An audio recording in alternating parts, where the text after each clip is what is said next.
Krisis Toyota, kualitas produk bermasalah, volume produksi menurun. Selamat datang kembali di channel Mobil Cina, sumber berita otomotif dan teknologi mobil listrik terlengkap.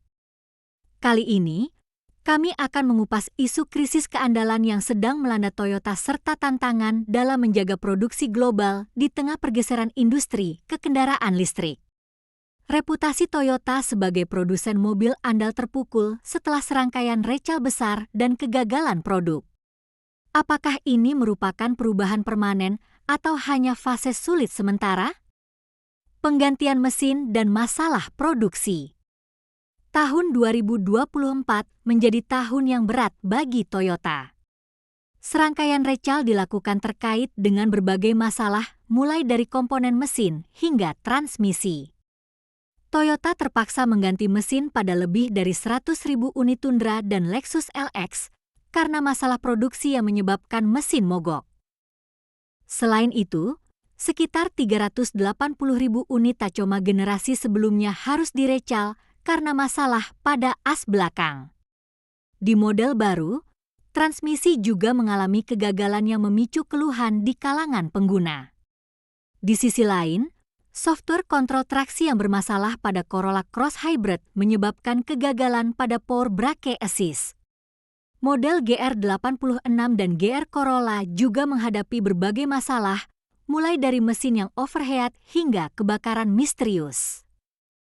Analisis krisis keandalan.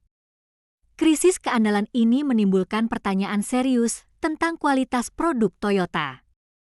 Namun, penting untuk melihat faktor-faktor penyebabnya, terutama terkait dengan pengenalan komponen baru atau transisi generasi kendaraan. Contohnya, Toyota mengganti mesin V8 lama di Tundra dengan mesin V6 twin turbo yang lebih kecil pada tahun 2021. Tetapi mesin baru ini mengalami masalah produksi akibat serpihan logam yang tertinggal. Meskipun ini adalah masalah serius, sebagian besar merupakan kesalahan teknis yang tidak mencerminkan perubahan standar kualitas Toyota secara menyeluruh.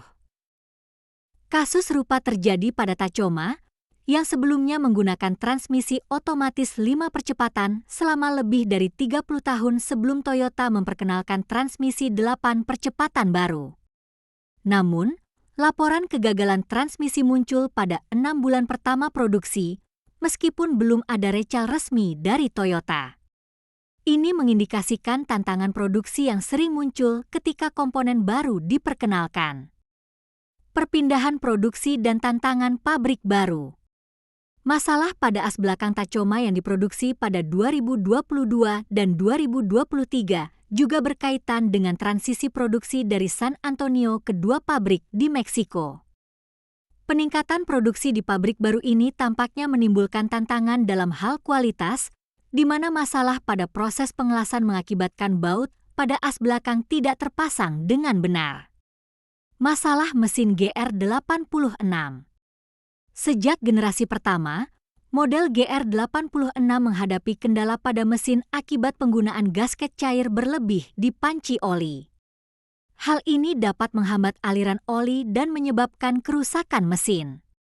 Meskipun Toyota belum mengeluarkan recal untuk masalah ini, banyak pemilik yang harus bersuara di media untuk mendapatkan penggantian mesin. Kasus ini menjadi contoh mengapa keandalan Toyota dipertanyakan, meskipun masalah ini sebenarnya bukan hal yang baru. Walaupun demikian, Toyota tetap menjadi salah satu produsen mobil paling populer di berbagai segmen dengan volume produksi yang tinggi.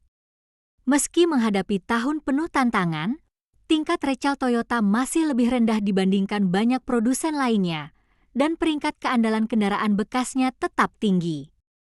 Sebagai produsen mobil terlaris di Amerika Serikat, Toyota terus memproduksi kendaraan yang andal dalam jumlah besar. Selain masalah keandalan, Toyota juga menghadapi tantangan besar dari produsen EV Tiongkok seperti BYD. Pada semester pertama 2024, produksi global Toyota turun 7%, mencapai 4,71 juta unit dari rekor 5,06 juta unit pada tahun sebelumnya. Ini adalah penurunan pertama dalam 4 tahun terakhir.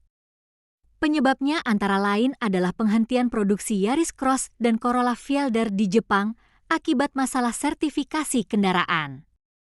Produksi domestik turun 9,4% dan di luar negeri turun hampir 6% menjadi 3,17 juta unit. Di Tiongkok, produksi Toyota turun hingga 17% karena meningkatnya persaingan dengan produsen EV lokal. BYD menawarkan model EV dengan harga terjangkau seperti Seagul yang dijual di bawah $10.000, 69.800 yuan. Kehadiran EV seperti BYD Dolphin yang dijual di bawah $20.000 semakin menekan penjualan Toyota di pasar Asia. Penjualan global Toyota juga mengalami penurunan pertama dalam 2 tahun. Antara April hingga September 2024, penjualan turun 2,8% menjadi 5 juta unit. Penjualan domestik turun 9,3%, sementara penjualan di luar negeri turun 1,6%.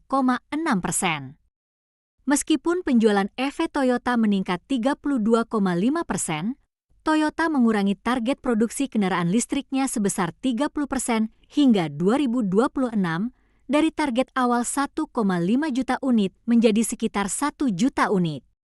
Sebagai salah satu produsen yang paling lambat dalam beralih ke kendaraan listrik, Toyota kini merasakan tekanan di berbagai pasar. Produsen EV Tiongkok seperti BYD bahkan mulai memperluas ekspansi ke pasar internasional dengan model-model baru seperti Seal yang menjadi saingan bagi Tesla Model 3. Di Jepang, kehadiran EV BYD dengan harga lebih murah dibandingkan Prius dan Leaf juga menjadi tantangan baru bagi Toyota. Demikian laporan kami tentang kondisi terbaru Toyota di tengah berbagai tantangan yang dihadapinya. Jangan lupa untuk subscribe, tinggalkan komentar, dan nyalakan lonceng notifikasi agar Anda selalu mendapatkan berita terbaru dari channel Mobil Cina.